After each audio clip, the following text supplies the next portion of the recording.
이제 국민의힘 상황으로 넘어갈 텐데 주호영 의원이 글쎄요 이제 장동혁 대표하고 비판하는 해석할 수 있는 말들을 좀 했습니다. 윤어게인에 대해서 비판했는데 그 얘기 한번 들어보겠습니다. 지금처럼 윤어게인 냄새가 나는 그런 방법은 맞지 않습니다. 당내는 반발이 많이 일어나고 있는 이런 상황이고 그것이 이번 주 의총이나 이런 데를 통해서 드러날 확률이 있습니다. 주호영 의원은 뭐 국민의힘에서 최다선이고 TK를 기반으로 하고 국회 부의장입니다. 그래서 저 메시지가 상징성이 더 하고 있는데 뭐 권영께서 TK의 지역구를 가지고 계시니까 지금 장동혁 대표 체제에 대해서 주호영 의원과 비슷한 의견을 가지고 계세요? 그럼요. 저도 정말 우리가 계엄에 대해서는 국민들께 예. 사과해야 되고 그리고 계엄을 주도했던 윤석열 전 대통령을 비롯한 계엄을 주도했던 세력과는 완전히 절연해야 된다. 완전히 절연. 완전히 절연하지 않으면은 우리가 한 발짝도 미래로 넓은 민심의 바다로 나갈 수 없다라고 12월 3일 날 우리 25명의 의원들이 성명을 발표했습니다. 발표하고 또 그 이후에 연이어서 우리 당내에 그런 얘기들이 나오는데요. 예. 지금 현재 수도권에 있는 이 단체장들, 수도권에서 내년 지방선거를 준비하는 사람들은 저나 많은 사람들한테 이러면은 선거 못 치른다고 얘기합니다. 아, 선거 진다. 선거 못 치른다고 얘기를 해요. 지는 정도가 아니라 그리고 과거에 2018년에 제가 대구시장 재선할 때 그때 우리가 완전히 폭망해서 17개 광역단체장 중에 대구시장하고 경북지사회는 다 민주당이 그게 두 곳이었죠. 네. 예. 그리고 이제 제주도 하나 무소속 당선되고 이렇게 됐거든요. 그때 홍준표 대표가 유세를 못 다녔습니다. 유세 오지 말라고 예. 이렇게 해서 못 다녔어요. 제가 볼 때는 장 대표가 정말 생각을 잘 내야 돼요. 이게 우리가 정당은 선거에 이기기 위해서 있는 거예요. 대표도 선거를 통해서 결과적으로는 대표의 리더십과 대표의 당을 운영하는 방향이 옳았나 옳았냐가 심판받게 되는 겁니다. 예. 그런데 수많은 수도권을 비롯한 많은 사람들이 이렇게 걱정하는데 그 걱정의 일단이 사실은 주호영 의원은 저와 같이 대구에서 하고 이 정치를 하고 육선이잖아요. 예. 저분이 저 얘기를 할 필요가 없는 거예요. 오직 지금 상황이 자기가 볼 때는 오랜 정치 경험으로 봤을 땐 답답하고 지금 이대로 가면 안 된다고 얘기를 하니 예. 저분도 저렇게 얘기를 하는 거 아닙니까? 근데 이게 밖으로 드러나진 않아도 우리 당 의원들의 다수 분위기입니다. 지금 자칫하면 우리 당 의원들이 좀 착해요.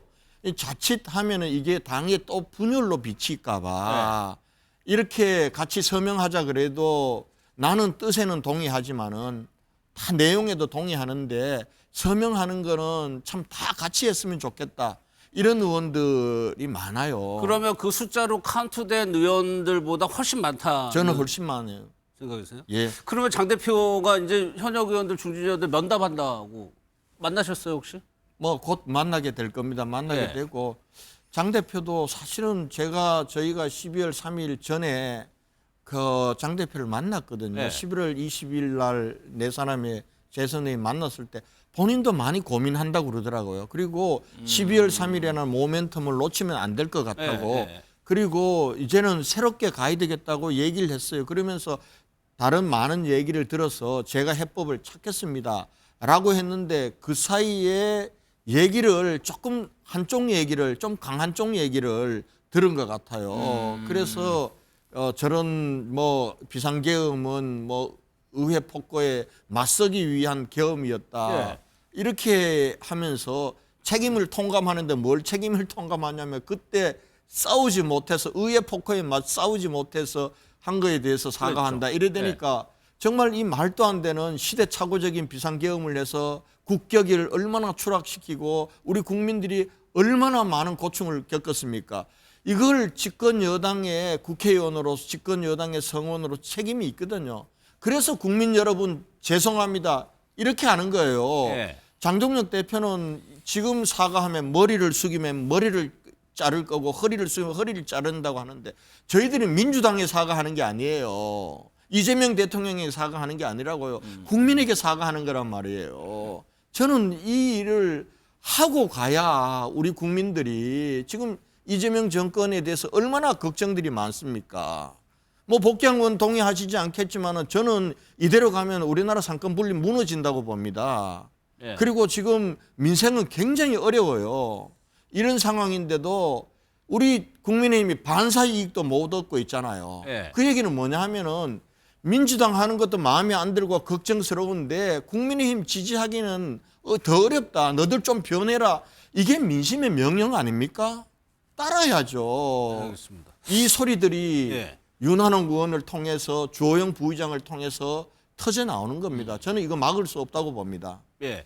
권 의원께서 이제 장 대표가 강한 쪽 얘기를 들었다고 이제 얘기를 했는데 실제로 이름이 거론되는 분들도 있고요.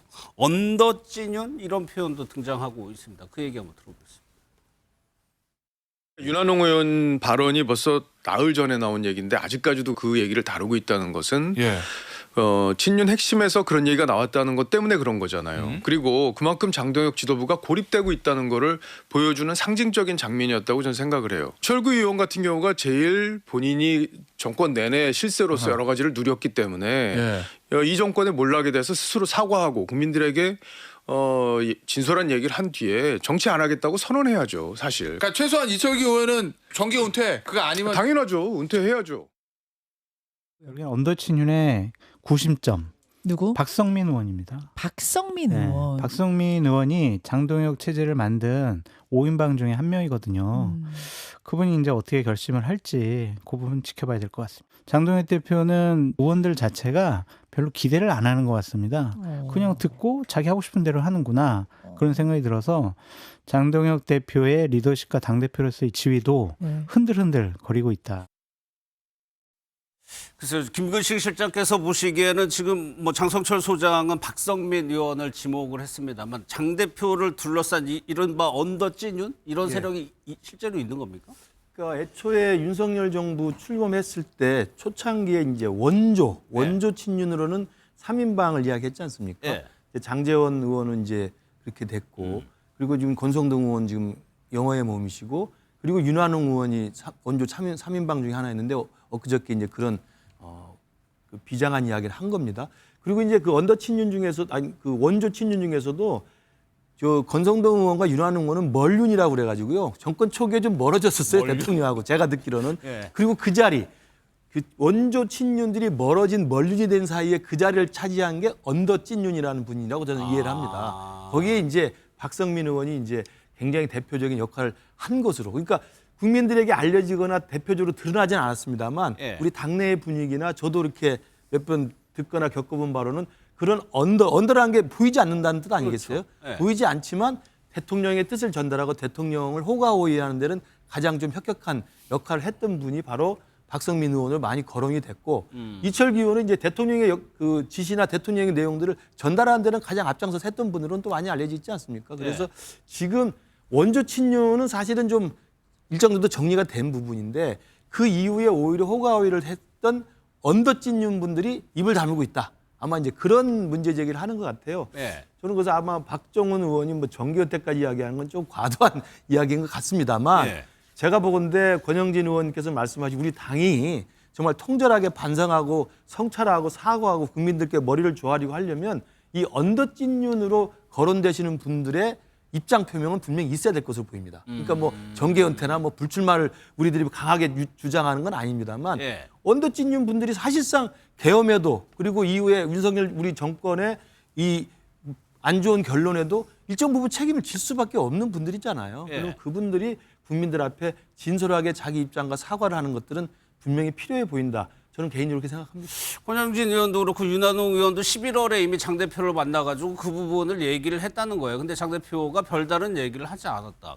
그럼 박원석 의원은 실제로 지금 상황에서 이렇게 뭐 권영진 의원 같은 분들이 설득이 가능할 것이냐, 아니면은 대립과 갈등으로 나아가는 수밖에 없는 것이냐. 저는 좀 일단 늦었다고 봅니다. 예. 장 대표가 그럼에도 불구하고 변할 것 같지 않고 사실은 주호영 의원 같은 분이 나섰다는 거는 그분이 이제 TK 육선인데요. 예. TK 민심이나 당심도 장동혁 대표가 주장하는 것과는 다르다는 얘기잖아요. 그러니까 조영 의원 같은 분이 나서서 변해야 된다 이런 얘기를 하고 있는데 변할 것 같지 않아요. 그러니까 오히려 강경한 대여 투쟁으로 돌파할 수 있다 이렇게 생각하는 것 같고요. 그렇게 되면 이제 공개적인 그런 비판이 더 쏟아져 나오겠죠. 어떻게 막겠습니까? 이미 예. 분물 터지듯이 나오기 시작했고 그리고 내년에 선거가 있기 때문에 예. 이 위기감도 굉장히 큰 거예요. 결국에는 권력 투쟁 양상으로 갈 거라고 보세요. 얼마 전에 이제 오세훈, 박형준 두 시장도 우회적이지만 어쨌든 변화해야 된다 이런 지적을 했는데 변하지 않는다면 국민의힘이라는 정당은 그 당대표들의 순환의 역사였습니다. 97년 이래로 임기를 지킨 당대표 2명밖에 없어요. 황우여 전 대표하고 강재섭 전 대표하고 예. 나머지는 다 이런저런 이유로 뭐 선거 결과에 책임을 지고 아니면 뭐 어떤 발언에 책임을 지고 다 중간에 물러났어요. 그러니까 오래 참지 않을 거다. 만약 장동혁 대표가 이 변화하지 않는다면 이제 문제는 변화하더라도 이미 메신저가 상당 정도 오염이 됐기 때문에 예. 국민적인 신뢰 회복이 가능하겠냐. 그 점도 또 따로 있습니다. 이미 윤 어게인 세력의 대표처럼 장 대표가 이미지가 만들어져 있어요. 특히 전환길씨 같은 그런 어떤 뭐 그 장외에 극우 세력과 손을 잡고 있는 예. 이런 모습으로 비춰지고 있단 말이에요.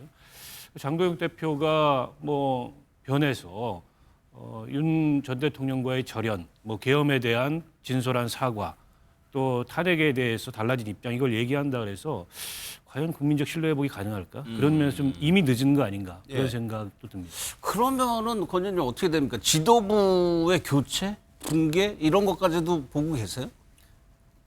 아직까지는 그런 분위기 아니고요. 네. 저는 사실은 장동혁 대표에 대해서 요즘 깜짝 놀라요. 아, 장 대표하고 좀 보다 많은 사람들이 좀 진작 소통을 더 할 걸. 사실은 제가 경험 전에 장 대표를 이렇게 보면서 초재선 의원들 중에서 앞으로 우리 당을 이끌어갈 리더라는 그런 생각을 했습니다. 제가 그래서 네. 장 대표 보고 농담 삼아 그랬어요. 장 대표 앞으로 우리 당을 위해서 큰일 하실 분이니까 잘 했으면 좋겠다 이렇게 했는데 사실은 지금 계엄과 그리고 탄핵 반대 집회에 나가면서부터 네. 장 대표가 변하기 시작했어요. 그러면서 본인들의 을 둘러싼 사람들, 본인을 지지하고 본인을 만들어준 사람들이 그렇게 강성 또 윤어게인을 주장하는 이런 분들 이분들과의 골이나 인연을 끊기가 어려운 그래서 장 대표도 여기에 머물러서 안 된다는 걸 본인도 아는 것 같아요. 그래서 저희한테도 자기 나름대로 계획이 있고 그리고 네, 타이밍이 있고 스케줄이 있어야 될 것 같습니다라고 이렇게 얘기를 하는 거예요. 하는데 근데 사실은 정치에서 타이밍을 놓치면은 그때는 백약이 무효거든요. 저희는 지금이 타이밍이라고 보는데 장 대표는 지금 본인이 처해진 환경, 본인의 지지 기반 속에서 타이밍을 지금이라고 과감하게 선택을 못하는 아쉬움이 있고요. 그리고 장 대표가 사실은 비상계엄이 터지자마자 우리 18명의 국회의원들이 비상계엄 해제 결의안에 그 안에 제일 먼저 들어가 투표를 했던 분이잖아요. 근데 본인이 그때 비상계엄이 의회 폭거에 맞서는 계엄이다라고 해서 해제시킨 거 아니잖아요. 이 비상계엄은 잘못된 것이기 때문에 내가 들어가서 해제해야 된다. 이거는 본인의 자산이에요. 우리 당의 의원들이 여러 이유로 비상계엄 해제 결의안에 표결에 참여를 못했던 저도 마찬가지입니다. 이런 어찌 보면은 국민들에게 죄송한 마음들을 지고 있는데 예. 장 대표는 당당하게 투표한 그 자산을 왜 지금 그걸 버리냐 이거예요. 우리 당의 자산으로 살릴 수 있는 기회를 놓쳐서 안타깝다 이런 생각이 들고요. 그래서 아직은 당대표를 지금 100일도 안 된 당대표를 물러나라고 해서 당이 어떻게 하겠습니까? 네. 대표를 또 설득하고 또 대표하고 소통하고 이렇게 노력을 더 해야 될 때다 저는 그렇게 보고 있습니다. 그런 면에서 지금 이제 성급하게 누구는 뭐 이 총선 불출마 선언해야 된다, 찐윤이 어떻다라는 얘기는 예. 조금은 아직은 수면 위로 가라앉혀야 될 때다 저는 그래 봅니다. 그 시한을 올해까지 보세요? 아마 내년도 들어가면 본격적인 아마 선거 국면으로 들어갈 겁니다. 지방선거 국면으로 들어가면은 이대로 갈 수 없는 것이 수도권과 충청권의 후보들이 예, 예. 영남에서도 아마 부산 경남에서도 후보들이 이대로는 안 된다는 얘기를 할 겁니다. 지금은 단체장들을 비롯해서 이 광역 기초 할 것 없이 그런 얘기를 하거든요. 예. 본인들은 이제 공천 문제가 걸려 있기 때문에 공개적으로 용기 있게 못하는 사람들도 많아요. 그렇겠죠. 그러나 물밑에서는 다 그런 얘기를 하는 거예요. 네. 그래서 장 대표께서 그런 얘기를 좀 귀담아 들어야 된다. 알겠습니다. 이런 말씀을 드리고 싶습니다. 어제 국민의힘 의총을 보면은 글쎄요 의원들에게 필참을 당부했다고 하는데 빈자리가 굉장히 많았다고 하거든요. 그 영상 한번 보겠습니다.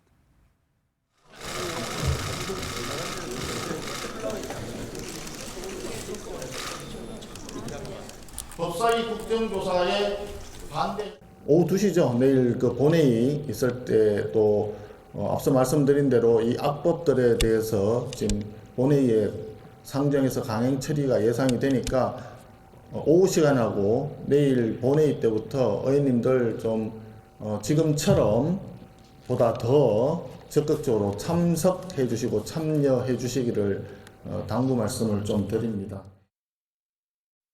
이렇게 송원석 원내대표가 참석을 권했는데 실제로는 한 50여 명 정도라고 하면은 글쎄 뭐 타당 얘기긴 하지만은 당 지도부의 이른바 말빨이 안 먹히는 상황일까요? 그렇다고 봐야죠. 예. 그러니까 국민의힘은 현재 비상한 상황 아니겠습니까?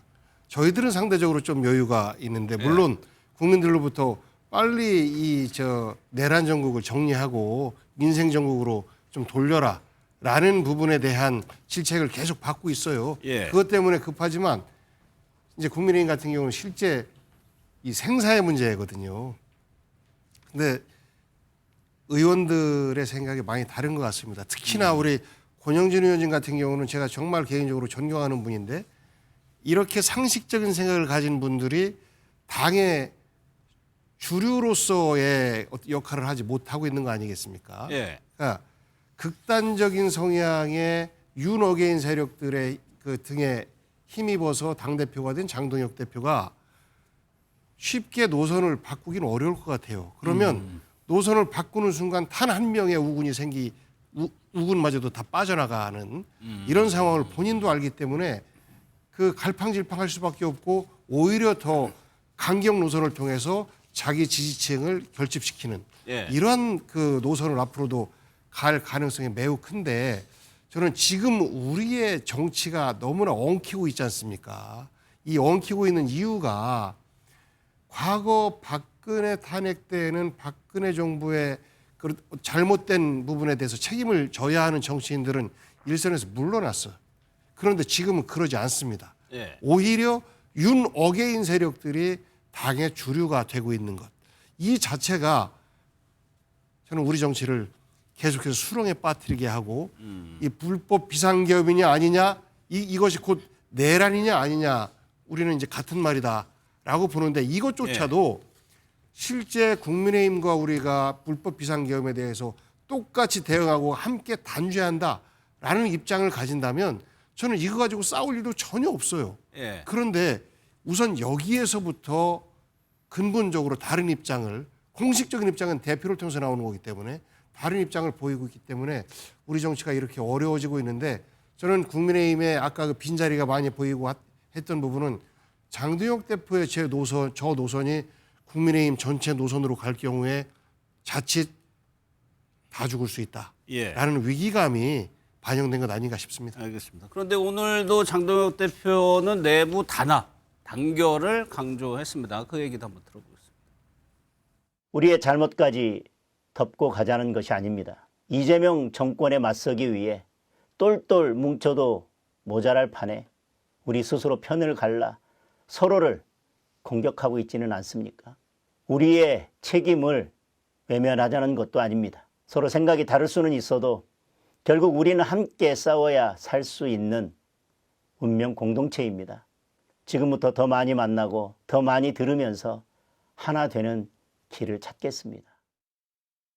하나 되는 길을 찾겠다. 김구식 실장님 같은 경우 전에 12월 되면은 지도부에 대해서 좀 여러 가지 말 나올 거다 얘기하셨죠. 왜냐하면 이제 당연히 예상했던 수순이죠. 12월 3일이 계엄 1년이라는 날짜가 박혀 있기 때문에 12월 3일 때문에 그때 어떤 메시지가 나오느냐에 따라서 당내 이제 여러 가지 의견들이 분출이 될 거고요. 또 이게 12월 3일 메시지는 장동혁 대표 메시지가 좀 미흡하게 나왔습니다만 네. 그 12월 3일을 계기로 해서 여기 권영진 의원님을 포함해서 우리 당의 초재선 의원들 25분, 그다음에 친윤, 그리고 사실은 다선 의원님들 이런 분들이 나름대로 목소리를 좀 내면서 상당히 다이나믹스가 생기는 것 같거든요. 예. 그렇기 때문에 저는 연말 연초를 지나면 또 다른 또 계기가 있을 겁니다. 왜냐하면 1월 18일이 윤석열 전 대통령 구속 기간 만료입니다. 만약에 추가 구속 사유로 해서 구속영장을 청구하지 않으면 또 나올 가능성이 크거든요. 그때 어떤 메시지가 나올 것인지, 예. 윤석열 대통령이 만약에 석방이 됐으면 환영한다고 할 것인지, 뭐 이런 것들이 또 우리 당이 선택해야 될 그런 분기점들이 있어요. 그리고 한덕수 국무총리 1심 결과가 1월 달에 나옵니다. 예. 그러면 그게 내란에 대한 첫 번째 혐의에 대해서 1심의 법원 판결이 공식적으로 나오는 거거든요. 예. 그때 우리 당은 어떤 입장을 낼 것인지. 뭐 이런 것들이 첩첩에 쌓여있기 때문에 저는 12월 3일부터 해서 1월까지의 연말 연초의 기간 동안 우리 당은 더 이상 이견이 있는 것을 없는 것처럼 예. 또 내 계엄에 대한 우리의 분명한 사과와 국민들한테 사과를 우리가 그냥 모른 채 지나갈 수 있는 상황이 이제 안 된다는 거예요. 제 생각에는. 그렇기 네. 때문에 분명히 저는 분기점을 맞을 때마다 우리 당의 역할들이나 입장 정리가 필요하다고 보이고요. 지금 장동혁 대표가 지금 우리 국민의힘 유튜브에 나와서 또 저런 단합을 말씀하셨는데 단합이 필요하죠. 그러나 단합은 원칙 있는 단합이 되어야 됩니다. 그러니까 예전에 우리 나경원 의원께서 어디 방송에서 나와서 그 이른바 윤여개인 세력이 필요하다고 이야기하면서 도둑놈이면 어떻고 사기꾼이 어떠냐, 표가 필요하면 다 합쳐야 된다 이런 말씀하셨는데 네. 도둑놈 사기꾼 표는 마지막에 합치면 필요한 것이지 처음부터 도둑놈 사기꾼하고 표를 가지고 시작하면 멀쩡한 일반 사람들은 그 표를 주지 않아요. 저는 그런 의미에서 본다면 단합은 먼저 우리의 정체성과 우리의 노선을 명확히 한 다음에 예. 계엄은 정말 잘못됐고 국민들께서 우리가 고개를 숙이면 우리의 머리를 박는 한이 있더라도 국민들께는 무한 사과를 한다는 우리 당의 절박한 통절한 반성을 먼저 하고 예. 그리고 나서 우리가 단합한 다음에 우리가 목소리를 내면 이재명 정권의 어떤 잘못한 점이나 또 이 민주당의 어떤 저는 입법 독재나 이런 것들을 목소리를 내면 국민들이 그때서는 우리 당을 쳐다보고 신뢰를 할 수가 있는 거거든요. 근데 그 정체성과 노선에 대한 합의 없이 무작정 윤어게인 세력들에 흡수가가지고 그 계엄이 옹호가 되고 계엄이 정당하다고 하고 사과는 절대 안 된다고 이야기하는 그 분위기로 가면요. 정말 우리 당에 살 길은 좀 없다고 생각합니다. 그런 의미에서 보면 예. 장동혁 대표의 무조건 단합은 지금 상황에서는 국민들이 쳐다보지 않을 것이다 생각합니다. 하나만 짧게 여쭤볼게요. 이게 장 대표의 태도를 바꾸는 방법이 여러 가지가 있겠지만 TK가 국민의힘에서 가지는 상징성이 있단 말이에요. TK 몇몇 의원들이 힘을 모아가지고 중지를 모아가지고 무언가 장 대표에게 건의를 한다거나 입장문을 낸다거나 하는 방법은 어떻습니까? 뭐 그 노력도 해봐야죠. 해보고 네. 대표께서도 아마 더 많은 얘기를 듣고 하다 보면은 저는 용기를 낼 수 있다고 봐요. 그리고 또 용기를 아직까지는요? 내도록 만들어야 되고 저 사실은 어제 저는 끝까지 있었습니다. 저 의총장에서 저 자리에요? 지금 예. 6시간 했는데 뭐 이제 민주당이 추진하고 있는 법 왜곡죄라든지 그다음에 또 내란 전담 재판부의 문제가 이게 어떤 문제가 있느냐를 전문가들을 모셔서 듣고 우리 스스로 무장하면서 또 밖으로는 국민들에게 알리는 자리였는데요. 예. 사실은 끝에 가니까 뭐 절반의 의원들만 남은 건 사실이면 사실인데 민주당은 어때요? 의총하면은 끝까지 딱 있나요? 나는 저게 어떻습니까? 솔직히. 바쁜 사람 빠져나가죠. 바쁜 사람 빠져나가고 하죠, 그죠? 그래서 이게 장동혁 대표의 리더십만이 아니라 죄송하지만은 저를 비롯해서 예. 우리 당의 국회의원들이 절박함이 없어요. 처절함이 없어요. 전에도 그랬어요. 권성동 원내대표 시절에도 그다음에 또 우리 건영세 비대위 체제에도 김용태 비대위 체제에도 의총하면요. 의결 정족수가 나중에 가면은 되지를 않아서 의결을 못 하는 거예요. 근데 사실은 저렇게 막 이 싸우자, 똘똘 뭉쳐야 된다 이렇게 하는데 구성원들이 그렇게 싸우도록 만들지 못하는 거예요. 저는 장동혁 대표가 똘똘 뭉쳐 싸우자. 저는 똘똘 뭉쳐서 싸울 수만 있다면 그렇게 해야 된다고 봐요. 그러면은 대표가 그렇게 만드는 게 리더십이잖아요. 왜 그게 안 되는지 그걸 한번 잘 보면은 저는 방법 길이 있다고 봅니다. 제가 우리 당 의원님들한테 야단 맞을까 봐. 예. 그러니까 사안이 중대할 때는 안 빠져나가죠. 빠져나갈 수가 없죠. 특히나 우리가 그 계엄 이후에 그 대선 때까지 그때 이어지는 총회 때는 정말로 우리가 죽고 사는 문제이기 때문에 빠져나갈 수가 없죠. 처음부터 끝까지. 그리고 이제 좀 가벼운 사안, 예를 들어서 정책의총인데 다양한 어떤 그 법안들에 대해서 설명하는 자리다라고 하는 데는 굳이 의결이 필요 없거나 그런 때는 이제 시간이 길어지고 그러면 좀 일어나지만 알겠습니다. 많이 채웁니다. 알겠습니다.